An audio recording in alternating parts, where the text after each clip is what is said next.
अस्सलाम वालेकुम, मैं हूं नवीद गंडापुर और आप लोग देख रहे हैं मेरा YouTube channel Khan IT hub.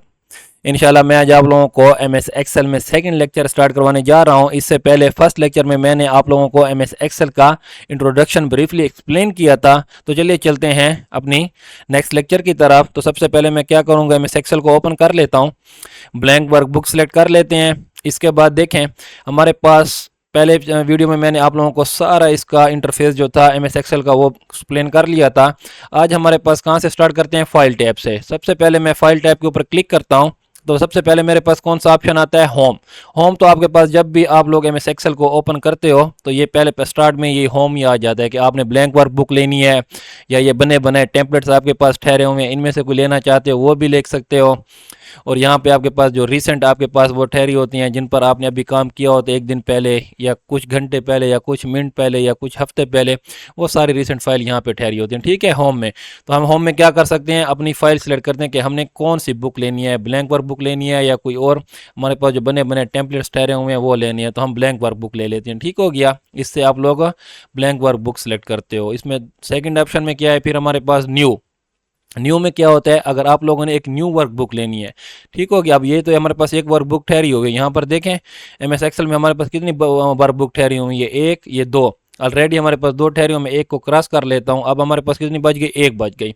अगर मैं फाइल पे आता हूँ, मैं फाइल पे क्लिक करता हूं और न्यू पे मैं क्या करता हूं, क्लिक करता हूं। ठीक हो गया, न्यू पर मैं जैसे क्लिक करूंगा अब हम एक दूसरी ब्लैंक वर्कबुक भी ले सकते हैं। और अगर कोई टेम्पलेट्स हमने लेने हैं तो ये टेम्पलेट्स भी ठहरे हैं। और यहाँ पर कोई ऑनलाइन आप लोगों ने, अगर आपके पास नेट कनेक्टेड तो ऑनलाइन टेम्पलेट यहाँ पर और भी हमारे पास ये देखें सारे टेम्पलेट्स के डिज़ाइन ठहरे हुए हैं। अगर आप लोगों के जहन में कोई और है, ऑनलाइन यहाँ पर क्लिक करके ऑनलाइन टेम्पलेट्स भी आप लो सकते हो। ठीक हो गया, या बिजनेस के, पर्सनल के, प्लानर एंड ट्रैकर के, लिस्ट, बजट, चार्ट, बहुत किस्म के टेम्पलेट्स आपके पास बने बने ठहरे होते हैं। ठीक हो गया, तो हम न्यू पर अगर क्लिक करते हैं तो ये देखें हमारे पास एक दूसरी क्या हो जाती है, ब्लैंक वर्कबुक ओपन हो जाए। पहले यहाँ पर हमारे पास कितनी थी, एक थी, तो अब यहाँ पर देखिए मेरे पास क्या हो गई, दो हो गई। ठीक हो गया, बुक 1 और बुक 3। वो बुक 2 को तो मैंने डिलीट कर लिया था तो आप लोगों को समझाने के लिए कि हमारे पास एक ठहरी है। अब देखें मैंने न्यू ली तो हमारे पास कितने हो गए, दो वर्क बुक हो गए। ओके हो गया। तो इसमें आप लोगों के पास एक शॉर्टकट की भी है कि आप लोगों ने अगर न्यू वर्कबुक लेनी है तो आप लोग क्या कर सकते हो, एक तरीका तो ये, फाइल पर आकर यहाँ पर न्यू पर क्लिक करो। अगर आप शॉर्टकट जरिया इस्तेमाल करना चाहते हैं तो कंट्रोल को कीबोर्ड पर प्रेस किए रखो और एन प्रेस करो। ठीक हो गया, कीबोर्ड पर आपने कंट्रोल की को प्रेस किए रखना है और एन प्रेस करना है। देखें मैंने जैसे एन प्रेस किया तो नीचे आए, अब हमारे पास 3 हो गए होंगे। ये देखें चार, ये हमारे पास देखें अब 3 वर्कबुक हो गए हैं। अगर मैं दोबारा करता हूँ, कंट्रोल प्रेस किए रखा और एन प्रेस करता हूँ तो ये देखें अब हमारे पास कितने हो जाएंगे, 4 हो जाएंगे। ठीक हो गया। इसी तरह आप एट ए टाइम बहुत सारे वर्कबुक क्या कर सकते हो, अपने MS एक्सेल के अंदर इंसर्ट कर सकते हो। अच्छा, तीसरा ऑप्शन हमारे पास क्या है, ओपन। ओपन का क्या मतलब है, ओपन में हमारे पास आ जाता है आपके पास जो बने बनाए पहले से कोई सेव फाइल आपने ओपन करनी हो। अगर देखें यहाँ पर मैं ओपन के ऊपर क्लिक करता हूँ, जैसे मैंने ओपन के ऊपर क्लिक किया तो यहाँ पर आप लोगों के पास क्या होगा कि रिसेंट में आपके पास ये सारे रिसेंट वाले ठहरे हुए हैं। ठीक होगी, ये जो अभी आप ये एक वीक के अंदर बनाए हैं या कुछ दिन पहले बनाए या कुछ घंटों पहले बनाए, रिसेंट फाइलें सारी ठहरी हुई हैं कि आपके पास जो पहले से सेव ऑलरेडी सेव फाइलें ठहरी, अगर उनको ओपन करना चाहते हो तो ये आपके पास ठहरी हुई हैं। ठीक हो गया।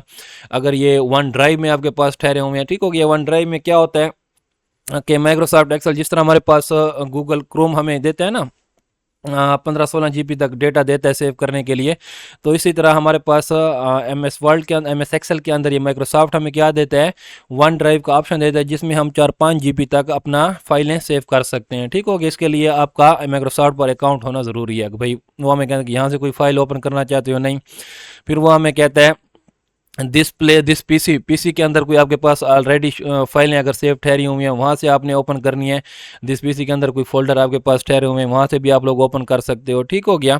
अगर ऐड ए प्लेस पर अगर आप क्लिक करते हो तो ऐड ए प्लेस में भी आपके पास ही आएगा, वन ड्राइव आएगा और वन ड्राइव फॉर बिजनेस। ठीक हो गया। वन ड्राइव में हमारे पास फ्री 5 GB तक डेटा मिलता है। अगर आपने ज़्यादा डेटा लेना है, आप बिजनेस के लिए अपने माइक्रोसॉफ्ट अकाउंट को यूज़ करते हो तो आप इसके लिए वन ड्राइव फॉर बिजनेस वाली जो होते हैं उसको आप अपने पे करके अपना डेटा GP भी ज़्यादा बढ़ा सकते हो, वहाँ से भी आप लोग कर सकते हो। ठीक हो गया। ऑप्शन हमारे पास ठहरे हुए हैं कि आप अपनी जो फाइल ओपन करवाना चाहते हो वह कहाँ से ओपन करवाना चाहते हो। तो फिर लास्ट में हमारे पास ब्राउज का ऑप्शन ठहरा हुआ है।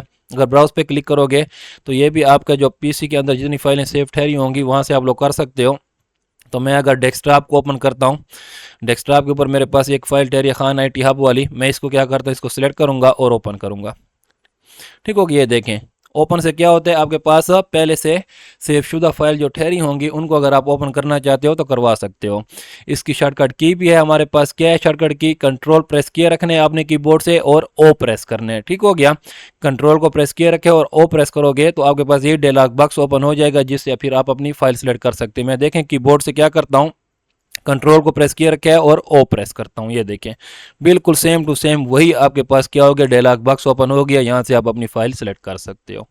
ओके, अच्छा नेक्स्ट ऑप्शन हमारे पास क्या है, गेट एड इन्स। ठीक हो गया, गेट एड क्या होता है, ये हमारे पास एक्सटेंशन होती हैं MS एक्सेल के अंदर। अब यहाँ पर देखें MS एक्सेल में हमारे पास ये देखें होम टैब के अंदर अगर आप लोग क्लिक करो तो ये ऐड इन का ऑप्शन हमारे पास ठहरा होता है। ठीक हो गया, एक्सटेंशन होती है। अब MS एक्सेल के अंदर आपको कोई ऐसी एक्सटेंशन चाहिए जो आपके काम आ सकती हैं। मिसाल के तौर पर देखते हैं हम क्या करते हैं, फाइल पर मैं क्लिक करता हूँ, गेट इन पर मैं क्लिक करता हूँ। जैसे मैं क्लिक करूँगा तो ये हमारे पास गेट इन का जो स्टोर है वहाँ ओपन हो जाता है। अगर आपके पास नेट कनेक्ट होना चाहिए इसके लिए। ठीक हो गया, तो ये देखें सारे हमारे पास ये एक्सटेंशन ठहरी हुई हैं। इस एक्सटेंशन से क्या होता है, MS एक्सेल के अंदर आपको क्या मिलती है, मदद मिलती है। अब इनमें कौन सी एक्सटेंशन एडवांस लेवल पे अगर आप लोगों को अच्छी लगती है, मिसाल के तौर पर मैं कौन सी करना चाहता हूँ, विकीपीडिया वाली करता हूँ। ठीक हो गया, इसके बारे में तो आप लोग जानते होंगे। ये मैं इसको क्या करना चाहता हूँ, ऐड पे क्लिक कर देता हूँ और इसको मैं कंटिन्यू कर देता हूँ। देखें जैसे मैंने इसको ऐड किया, ये विकीपीडिया वाली मेरे पास क्या हो गई, ये साइड पे ओपन हो गई। अब यहाँ पर आप विकीपीडिया में आप लोग क्या सर्च करना चाहते हो, मैं यहाँ पर लिखता हूँ डिफाइन कंप्यूटर लिख देता हूँ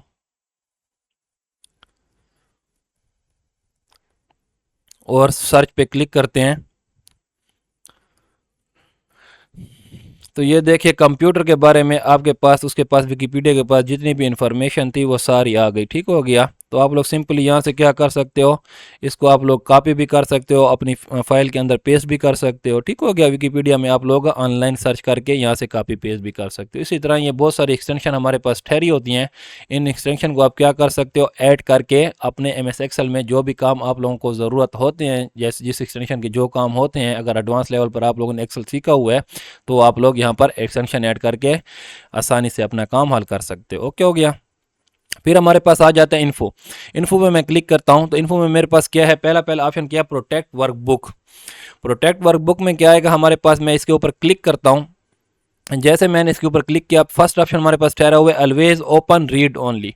ठीक हो गया, इसका क्या मतलब है कि अगर आप लोगों ने अपनी फाइल पर ये टूल्स लगाया हुआ है, इसके ऊपर आप किसी फाइल, आपने एक फाइल बना ली, उसके ऊपर आपने ये टूल लगा दिया, तो जो भी आपकी फाइल को ओपन करेगा रीड ओनली मोड में ही ओपन करेगा, वो उसको सिर्फ रीड कर सकेगा। अगर वो उसके अंदर कोई चेंजिंग करता है और उसको सेव करने की कोशिश करेगा तो वो फाइल सेव नहीं होगी, क्योंकि उसके ऊपर ये टूल लगा हुआ है। ठीक हो गया, अच्छा देखो ये हमारे पास फाइल ठहरी हुई है। मिसाल के तौर पर इस फाइल में मैंने क्या कर लिया, इसको मैंने बैक स्पेस कर लिया या डिलीट कर लिया या कुछ भी, मैं इसको बैक स्पेस कर लेता हूँ। ये मैंने सेलेक्ट कर लिया ये जगह। ठीक होगी, इसको मैंने बैक स्पेस से क्या कर लिया, ख़त्म कर लिया। अब मैं फाइल पे आता हूँ, इसको मैं क्या करता हूँ, सेव करता हूँ। सेव करता हूँ तो ये देखें डायरेक्ट सेव हो गई। ओके हो गया, लेकिन जब मैं फाइल पे आऊँगा, इन्फो पे आऊँगा, प्रोटेक्ट वर्कबुक पे आऊँगा, यहाँ ऑलवेज ओपन रीड ओनली के ऊपर मैं क्या कर दूंगा, क्लिक कर दूंगा। मैंने क्लिक कर दिया, अब ये ऑप्शन हमारे पास टूल क्या हो गया, एक्टिव हो गया। ठीक हो गया, अब इसको मैं अगर क्लोज कर लेता हूँ और इसको भी सेव भी आप लोगों ने कर लेने। अब मैंने इस फाइल को क्रॉस कर लिया, मेरे पास ये खान IT हब वाली ठहरी थी, मैं इसके ऊपर अब डबल क्लिक करता हूँ। जैसे मैं इसको ओपन करूंगा तो वो मुझे कहेगा the author would like you to open Khan IT hub XLSX, जो होता है हमारे पास एक्सेल फाइल की एक्सटेंशन होती है। ठीक हो गया, as read only unless you need to make change open as read. वो कहता है कि आप इसको open as read only open करना चाहते हो या नहीं, तो मैं कहता हूँ येस। मैं अगर येस पे क्लिक करूंगा तो ये देखें खान IT हब के ऊपर आपको रीड ओनली मोड की लिखा हुआ आ जाएगा कि इस फाइल को आप क्या कर सकते हो, रीड कर सकते हो सिर्फ। इसके अंदर अगर आप कोई चेंजिंग करना चाहते हो, उसको सेव करोगे तो नहीं होगी। मिसाल के तौर पर पहले आपने देखा था मैंने कोई चेंजिंग करके उसको क्या किया था, सेव किया, तो ऑटोमेटिकली सेव हो गई। अब मैं क्या करता हूँ, मैंने इसको सिलेक्ट किया और इसको मैंने क्या कर दिया, इतने हिस्से को मैंने डिलीट कर लिया। ठीक हो गया, मैंने इसके अंदर चेंजिंग कर ली। अब मैं फाइल पे आता हूँ, इसको मैं सेव के ऊपर क्लिक करता हूँ, ये देखें मुझे एरर दे रहा है कि we can not save Khan IT hub. ठीक हो गया, because the file is read only mode, कि ये जो हमारे पास फाइल है रीड ओनली मोड के ऊपर एक्टिव ठहरी हुई है, इसके अंदर जो आपने एडिटिंग की है इसको आप सेव नहीं कर सकते।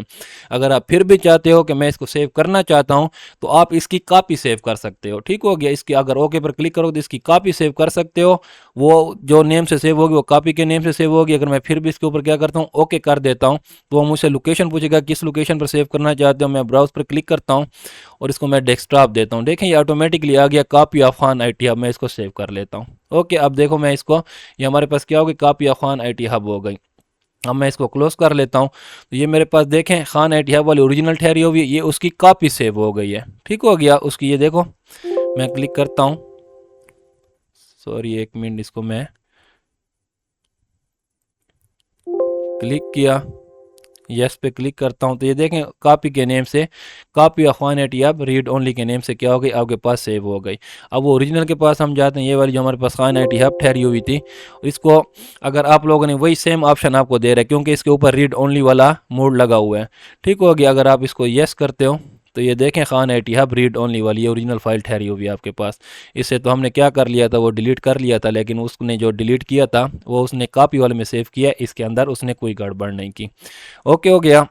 अच्छा, फिर भी आप चाहते हो, फिर भी आप चाहते हो, अब ये रीड ओनली मोड इसके ऊपर लगा हुआ है, इस फाइल के ऊपर आप चाहते हो कि इस फाइल के ऊपर मैं ये मोड ख़त्म करना चाहता हूँ, इसको आप क्रॉस करो, इसको आप दोबारा ओपन करोगे, आपने फिर यस नहीं करना। ठीक हो कि ओपन एज रीड ओनली ठहरा हुआ है, इस पर आपने क्या करना है, नो पे क्लिक करना है।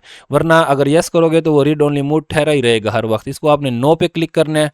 नो पे क्लिक करने के बाद आप क्या करोगे, फाइल पे आओगे, इन्फो पे आओगे, प्रोटेक्ट वर्कबुक पे आओगे, ये देखो ये एक्टिव ठहरा, इसके ऊपर क्लिक कर दोगे। क्लिक करने के बाद ये देखें अब खान IT हब के नेम से हो गई। इसको मैं क्रॉस कर लेता हूँ, एक्सटेंशन जो हमने ऐड की थी।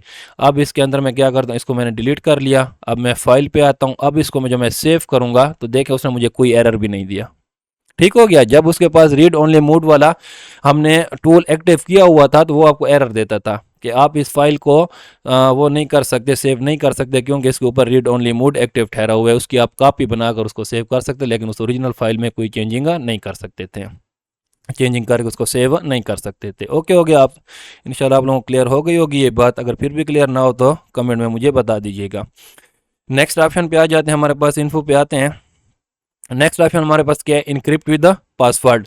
इनक्रिप्ट विद पासवर्ड क्या है हमारे पास, अगर आप अपनी फाइल के ऊपर क्या लगाना चाहते हो, पासवर्ड लगाना चाहते हो। ठीक हो गया, इसके ऊपर क्लिक करोगे, यहाँ पर पासवर्ड दे दो, मैं 123 दे देता हूँ, ओके करता हूँ। फिर दोबारा वो आपसे पासवर्ड मांगेगा, फिर वही पासवर्ड दे दो और इसको ओके करो। ये देखें प्रोटेक्ट हो गया। अब मैं इसको क्रॉस करता हूँ, इसको सेव आप लोगों ने कर लेना है। अब इस फाइल को मैं क्या करता हूँ, ओपन करता हूँ। जैसे मैं ओपन करूँगा तो वो नहीं ओपन होगी, वो मुझे क्या कहेगी कि पासवर्ड दो। मैं इसको 123 दे देता हूँ और ओके करता हूँ। ये देखें ये फाइल आपके पास क्या हो जाएगी, ओपन हो जाएगी। ओके, नेक्स्ट ऑप्शन हमारे पास क्या है, इसमें हमारे पास नेक्स्ट ऑप्शन क्या है। अच्छा, इस पासवर्ड को आप क्या करना चाहते हो, दोबारा ख़त्म करना चाहते हो, इसके ऊपर दोबारा क्लिक करोगे और यहाँ पर क्लिक करके बैक स्पेस, कीबोर्ड से बैक स्पेस प्रेस करते रहोगे और इसको ओके कर दोगे तो वो पासवर्ड ख़त्म हो जाएगा। अच्छा, नेक्स्ट ऑप्शन हमारे पास क्या है, प्रोटेक्ट करंट शीट। ये तो पूरी जो आपकी वर्कबुक होती है ना, पूरी वर्कबुक, उसको कोई ओपन करेगा तो उसका पासवर्ड मांगता है। और ये क्या है, प्रोटेक्ट करंट शीट। जिस शीट आपके पास ओपन ठहरी हुई है उसके ऊपर सिर्फ आप पासवर्ड लगाना चाहते हो तो इसके ऊपर यहाँ शीट आपके पास ओपन ठहरी हुई है, ये वाली शीट, शीट 1 आपके पास ओपन ठहरी हुई है, इसको आप प्रोटेक्ट करना चाहते हो। ठीक, पूरी वर्कबुक को नहीं, सिर्फ इस शीट को प्रोटेक्ट करना चाहते हो तो फाइल पे आओ, इन्फो पे आओ, प्रोटेक्ट वर्कबुक या प्रोटेक्ट करंट शीट के ऊपर क्लिक करो। जैसे क्लिक करोगे ये ऑप्शन आपके पास सारे आ जाएंगे, किस किस पर आप इसको प्रोटेक्ट करना चाहते हो। ये सारी चीज़ों पर अगर आप क्लिक कर दो, ठीक हो गया, ये सारों पे मैंने क्लिक कर दिया और इसके यहाँ पर आपने क्या दे देना है, पासवर्ड दे देना है। 123 मैंने दे दिया, ओके 123 ओके कर देते हैं। अब ये प्रोटेक्ट हो गई है, इसके ऊपर मैं क्लिक करता हूँ, इसको मैं बैक स्पेस करता हूँ, देखें ये इसको क्लियर नहीं कर रहा। ठीक हो गया, you might be request to enter password. ठीक हो गया, वो इसको नहीं कर क्योंकि ये प्रोटेक्ट हो गए हमारे पास। इसको मैं सिलेक्ट करता हूँ, सारी शीट को मैं डिलीट करता हूँ, ये देखें डिलीट भी नहीं हो रही ये सारी। ठीक हो गया, फिर हमारे पास इसमें अगर कोई और चीज़ें हमने चेंजिंग करनी है वगैरह तो ये सारी चेंजिंग आप लोग इसमें कोई भी चेंजिंग करना चाहोगे तो वो आपके पास चेंजिंग नहीं होगी। इसको मैं बोल्ड करना चाहता हूँ तो ये बोल्ड होगा क्योंकि हमने उसको खुद इजाज़त दी। जो हमारे पास यहाँ पर ये फाइल पर मैं आऊँ, इन्फो पर आता हूँ ना, यहाँ पर हमारे पास इसके ऊपर अगर मैं दोबारा क्लिक करूँ, ये पासवर्ड मुझसे मांग रहा है, इसको मैं एक बार पासवर्ड देता, अब ये एक्टिव हो गया। इसके अंदर मैं इसको डिलीट करना चाहूँ, हर चीज़ हो सकती है, लेकिन इसके ऊपर मैं दोबारा आऊँ तो यहाँ पर इन्फो पे आओ, प्रोटेक्ट वर्कबुक पे, प्रोटेक्ट करंट शीट पे अगर आप दोबारा क्लिक करो तो ये सारे ठहरे हुए हैं। ठीक होगी, ये अलो करते हो, इनका अगर आपके पास टिक लगे होंगे तो आप ये चीज़ें कर सकते हो, मतलब इसको आप इजाज़त दे रहे हो कि इसमें ये चीज़ों अलो हैं, इसमें आप लोग कर सकते हो। अगर मैं इन सारे से टिक क्या कर देता हूँ, हटा देता हूँ, ये सारों से मैंने टिक क्या कर दिए, हटा दिए कि इसमें कोई भी इजाज़त इस किसी काम की भी ना दूँ। और अब इसके ऊपर मैं क्या लगा देता हूँ, पासवर्ड लगा देता हूँ, ओके कर देता हूँ, दोबारा री एंटर करता हूँ, ओके। तो अब देखें इसके ऊपर मैं क्लिक कर रहा हूँ, ये क्लिक भी नहीं होगा, और ये ऊपर सारी चीज़ें देखें ये क्या हो गई हैं, इनएक्टिव हो गई हैं, क्योंकि पहले तो हमने उसके ऊपर चेक लगाए हुए थे तो वो एक्टिव ठहरी हुई थी ये चीज़ें, क्योंकि हमने खुद उसको एलो किया हुआ था। वो सब चीज़ों से मैंने उसकी इजाज़त उसको ख़त्म कर दी, इसलिए ये क्लिक भी नहीं हो रहा और ये चीज़ें भी इनएक्टिव हो गई हैं, ओके। अगर इसको दोबारा, ये सिर्फ इस शीट के ऊपर ये आपका पासवर्ड लगा हुआ है, ठीक होगा, इस शीट के ऊपर ये सारा काम कर। अगर मैं शीट 2 पर क्लिक करता हूँ तो यहाँ पर देखें ये सारे एक्टिव ठहरे हुए हैं, और इसके अंदर आप कोई काम करना चाहते हो, जो भी करना चाहते हो कर सकते हो। वो सिर्फ जो पासवर्ड लगा हुआ है शीट 1 पे लगा हुआ है। इस पासवर्ड को दोबारा ख़त्म करने के लिए आप इन्फो पे आएँ, प्रोटेक्ट वर्कबुक, इस करंट शीट के ऊपर क्लिक करें, दोबारा इसको पासवर्ड दें, 1 2 3 मैंने दे दी, ओके कर दिया। अब देखें, अब मैं इसको चेंजिंग करना चाहूँ, जो कुछ भी करना चाहूँ सेलेक्ट करता हूँ, हर चीज़ काम हमारे पास हो रहा है, और ये सारे सेल जो ऊपर हमारे पास टूल ठहरे हैं वो भी क्या हो गए, एक्टिव हो गए, ओके। नेक्स्ट हमारे पास क्या आ जाता है प्रोटेक्ट वर्कबुक में, प्रोटेक्ट वर्कबुक स्ट्रक्चर, ठीक हो गया। पहले ये करंट, ये अच्छा ये क्या था, इनक्रिप्ट विद पासवर्ड क्या था, ये पूरी वर्कबुक के ऊपर पासवर्ड लग जाता था, जैसे भी कोई वर्कबुक ओपन करता है उसको पासवर्ड देना होता था। ये क्या करता था, सिर्फ आपकी शीट के ऊपर क्या लग जाता है, पासवर्ड लग जाता था, ठीक हो गया, सिर्फ शीट के ऊपर। अगर कोई दूसरी शीट इसके अंदर ठहरी होती थी तो उन पर आप काम कर सकते थे, जो करंट शीट थी सिर्फ उसके ऊपर वो सारी रिस्ट्रिक्शन लग जाती थी कि ये चीज़ें इसमें हो सके और ये चीज़ें ना हो सके। ये क्या है, protect workbook structure. Protect workbook structure में क्या है, prevent unwanted change to the structure of the workbook such as adding sheet, ठीक होगी। ये सिर्फ वर्कबुक के स्ट्रक्चर को चेंज होने से रोकता है, ठीक हो गया। जिसमें अगर अगर आपके वर्कबुक के अंदर एक शीट ठहरी हुई है, तो जो पहले से ठहरी हुई अगर इसके अंदर आप दूसरी शीट ऐड करना चाहोगे तो वो ऐड नहीं होगी, क्योंकि उससे क्या होता है, वर्कबुक का स्ट्रक्चर चेंज हो जाएगा सारा। कि इसके अंदर तो पहले एक थी और अब इसके अंदर 2 3 हो गए हैं, तो उसके ऊपर अगर आप रिस्ट्रिक्शन लगाना चाहते हो वो भी लगा सकते हो। इसके ऊपर मैं क्लिक कर देता हूँ। क्लिक करने के बाद मिसाल के तौर पर पासवर्ड लगाने से पहले मैं आपको बता दूं, यहाँ पर हमारे पास कितनी शीट ठहरी हुई है, 2 ठहरी हुई है। मैं ये जो प्लस का निशान ठहरा है इसके ऊपर क्लिक करता हूँ, ये देखें शीट तीसरी भी आ गई। अगर मैं दोबारा क्लिक करता हूँ ये देखें चौथी भी आ गई, दोबारा क्लिक करता हूँ 5वीं भी आ गई, ठीक होगी। ये वर्कबुक का स्ट्रक्चर चेंज हो रहा है। अब मैं फाइल पे आ जाता हूँ, इन्फो पे आता हूँ, प्रोटेक्ट वर्कबुक पे आता हूँ, स्ट्रक्चर के ऊपर जैसे मैं क्लिक करूंगा, क्लिक करने के बाद देखें ये मुझसे पासवर्ड मांग रहा है 1 2 3, मैं इसको पासवर्ड दे देता हूँ और ओके करता हूँ, दोबारा पासवर्ड दे देता हूँ, री एंटर करता हूँ और ओके कर देता हूँ। अब मैं यहाँ पर आना चाहता हूँ और देखता हूँ कि कोई अब दूसरी शीट में इंसर्ट, इसके अंदर और शीट इंसर्ट कर सकता हूँ, कोई नहीं कर सकता।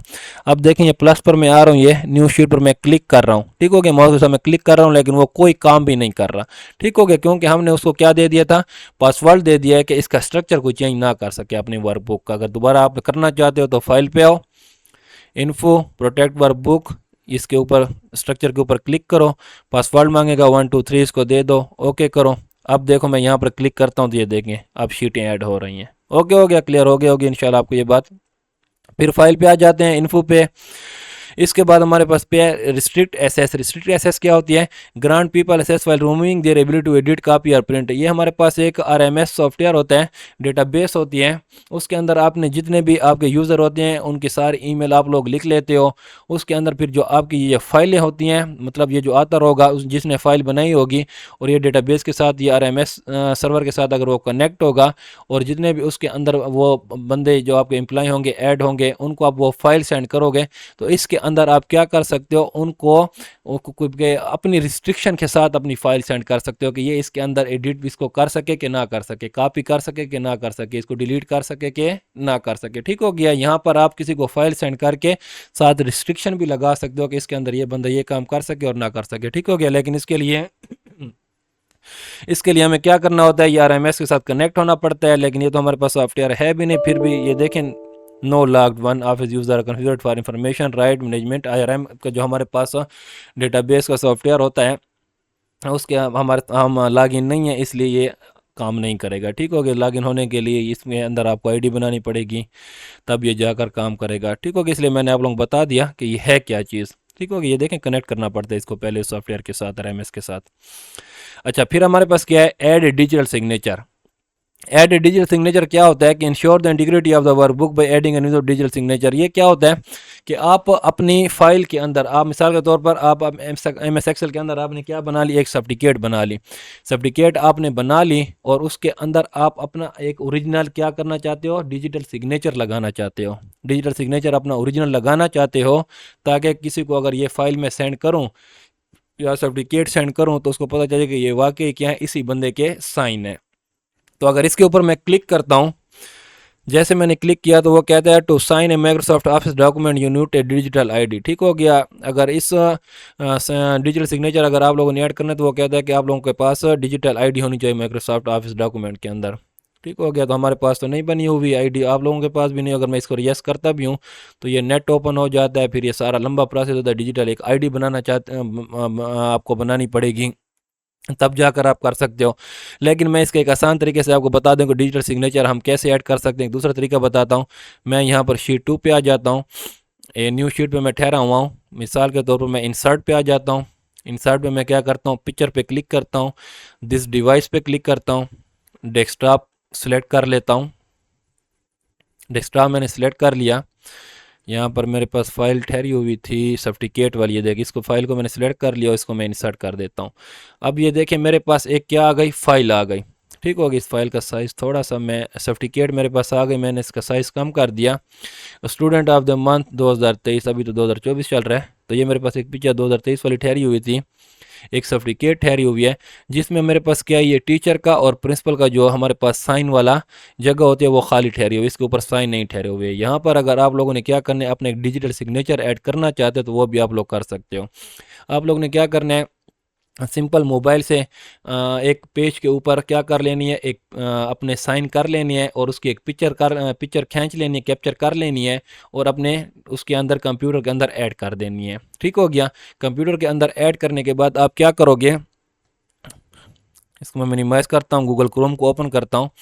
यहाँ पर मैं क्या करता हूँ, आप लोगों ने क्या करना है, सिंपल आप लोगों ने रिमूव बीजी, ये देखें नीचे आ जाएगा, इसके ऊपर आपने क्लिक कर लेना है।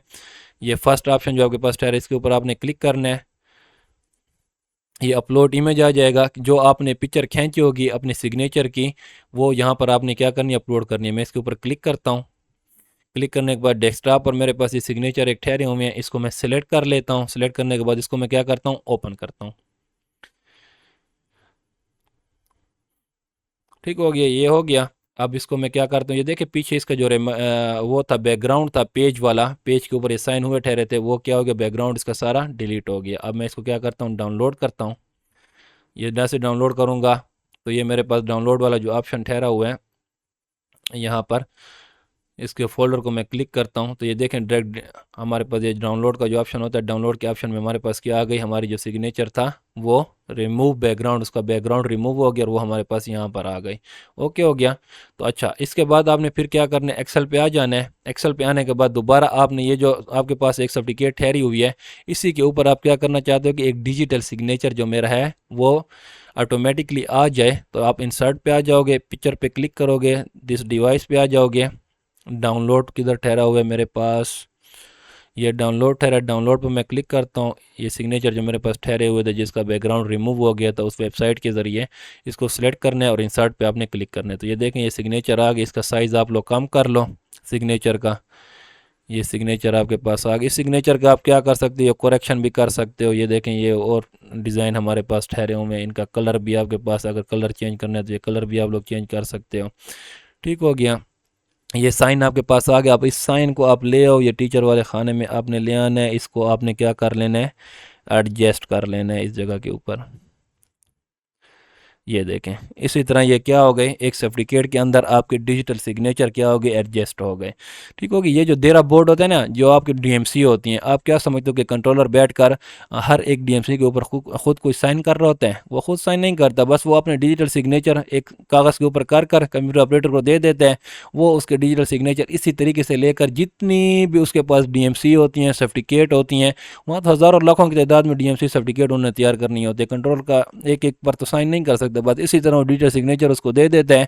हु बहू जो साइन आपके होते हैं उन्हीं को दोबारा देखें, यहाँ पर इसने ऐड कर दिया, इंसान को पता भी नहीं चलता कि ये इसने दोबारा पेन के साथ किए हैं या ऑटोमेटिकली पहले से हुए पड़े हैं। ठीक हो गया। तो ये तो हमें ऐसे लग रहा है कि ये सर्टिफिकेट अगले ने बना ली और उसके बाद उसने जो कंट्रोलर होता है या टीचर होता है जो होता है उसने खुद अपने पेन के साथ साइन किए हैं। ठीक हो गया। लेकिन ये तो हमने कंप्यूटर की मदद से क्या किया, डिजिटल सिग्नेचर ऐड किए हैं, चाहे हज़ार सर्टिफिकेटें भी हों सबके ऊपर ऐड करते जाओ और प्रिंट करते जाओ। ओके हो गया। ये था आपका पास डिजिटल सिग्नेचर। अच्छा, इसमें हमारे पास नेक्स्ट ऑप्शन क्या आ जाता है, इन्फो पे आ जाता हूँ, protect work book. Last option हमारे पास क्या है, मार्क एज फाइनल। ठीक हो गया। मार्क एज फाइनल का क्या मतलब है कि आपने अपनी जो डॉक्यूमेंट के अंदर जितनी एडिटिंग थी, जो काम था, आपने सब काम कर लिए। आप किसी को फाइल सेंड करना चाहते हो तो उसको आप मार्क एज फाइनल करके भी सेंड कर सकते हो कि ये नोटिफिकेशन उसके साथ जाए कि ये फाइल क्या हो गई, या फाइनल हो गया। अब इसके अंदर किसी एडिटिंग की भी ज़रूरत भी नहीं है। मिसाल के तौर पर आप देखो यहाँ पर आपको कहीं पर मार्क एज फाइनल का नोटिफिकेशन शो नहीं होगा। ठीक हो गया। अब मैं फाइल पे आता हूँ, इन्फो पे आता हूँ, प्रोटेक्ट वर्क बुक पे आता हूँ और नीचे मार्क एज फाइनल इसको कर देता हूँ। इसको कर दूंगा, वो कह रहा है कि this work book will be mark as a final and then saved, कि इस वर्क बुक को हम क्या कर देंगे, मार्क एज ए फाइनल कर देंगे कि ये बस फाइनल हो गया है काम, इसके अंदर किसी एडिटिंग की ज़रूरत नहीं है। इसको ओके कर दोगे और इसको आपने दोबारा don't show this message again और इसको ओके कर दोगे। ये देखें, ये नोटिफिकेशन अब आपके पास आ गया। ठीक हो गया। ये नोटिफिकेशन देखें आपके पास आ गएगा कि an author has mark this work book as a final to discourage editing. वो कहता है कि जो आथर था, इसको बनाने वाला, उसने इसको क्या कर दिया, मार्क एज फाइनल कर दिया कि ये फाइल हमारे पास फाइनल हो गई है। इसके अंदर अब दूसरी दोबारा किसी एडिटिंग की ज़रूरत नहीं है। मिसाल के तौर पर अब मैं क्या कर इसको क्रॉस करता हूँ और उसी फाइल को मैं दोबारा क्या करता हूँ, ओपन करता हूँ। खान एटी को मैंने दोबारा ओपन कर लिया। जैसे उस फाइल को मैं ओपन करूँगा तो ये देखें ऊपर आपको ये नोटिफिकेशन शो होगा। पहले ये नोटिफिकेशन शो नहीं होता था। ये नोटिफिकेशन क्यों शो हो रहा है, क्योंकि आपने इसको मार्क एज फाइनल कर दिया कि ये मार्क एज फाइनल है, इसके अंदर हमें किसी एडिटिंग की ज़रूरत नहीं। फिर भी आप चाहते हैं कि मैं इसके अंदर क्या करना चाहता हूँ, एडिटिंग करना चाहता हूँ, तो आपने इसके ऊपर क्या क्लिक करना है, edit any way. Edit any way पर क्लिक करोगे तो इसके अंदर फिर भी दोबारा आप क्या कर सकते हो, कोई भी एडिटिंग आप इसके अंदर ऊपर कर सकते हो। ओके हो गया। तो ये आपका फाइल टैब में इन्फो हमारे पास क्या हो गया, प्रोटेक्ट इन्फो के अंदर हमारे पास प्रोटेक्ट वर्क बुक के सारे ऑप्शन मैंने आपको वन बाय वन क्लियर करवा दिए। इंशाल्लाह नेक्स्ट वीडियो में मैं आप लोगों को ये इंस्पेक्ट वर्क बुक और मैनेज वर्क बुक और ये नेक्स्ट ऑप्शन जो हमारे पास हैं वो इंशाल्लाह कंप्लीट करवाऊँगा। ठीक हो गया। तो इसमें ये ऑप्शन हमारे पास सारे आ जाते हैं। और इस तरफ भी क्या होता है, ये प्रॉपर्टीज़ ठहरी होती हैं। ये वाली हमारे पास क्या है, प्रॉपर्टीज़ ठहरी होती हैं इन्फो के अंदर। इंफॉर्मेशन के अंदर के प्रॉपर्टीज़ में क्या होता है कि जो आपने फ़ाइल ओपन की हुई है उसकी साइज़ कितनी है, उसका टाइटल क्या है, टैग क्या है, कैटेगरी क्या है, कि रिलेटेड डेट किस डेट के ऊपर वो क्या हुई, मॉडिफाई हुई, उसको क्रिएट किस डेट पे किया गया, इस फाइल को प्रिंट किया गया है कि नहीं, प्रिंट नहीं किया गया, रिलेटेड पीपल आथर का नाम क्या है, लास्ट मॉडिफाइड जिसने इसको मॉडिफाइड किया उसका नाम क्या है, ये फाइल की लोकेशन क्या है। ठीक हो गया। प्रॉपर्टीज़ होती हैं आपकी फ़ाइल की, जो फाइल आपके पास ओपन ठहरी थी उसके मुताबिक प्रॉपर्टीज़ होती हैं। जब इसको हम सेव कर लेंगे तो इसका ये टाइटल भी आ जाते हैं, टैग, हर चीज़ इसके अंदर आ जाती है। ओके हो गया। तो ये इन्फो हो गया। इंशाल्लाह आपके पास प्रोटेक्ट वर्क बुक होगी। इंशाल्लाह नेक्स्ट वीडियो में ये नेक्स्ट ऑप्शन हम क्लियर करेंगे, ताकि अगर इसी में करता हूँ तो वीडियो बहुत लेंथी हो जाएगी। तब तक के लिए आप मुझे अपनी दुआ में याद रखिएगा। इंशाल्लाह मिलते हैं नेक्स्ट वीडियो में। खुदा हाफिज़।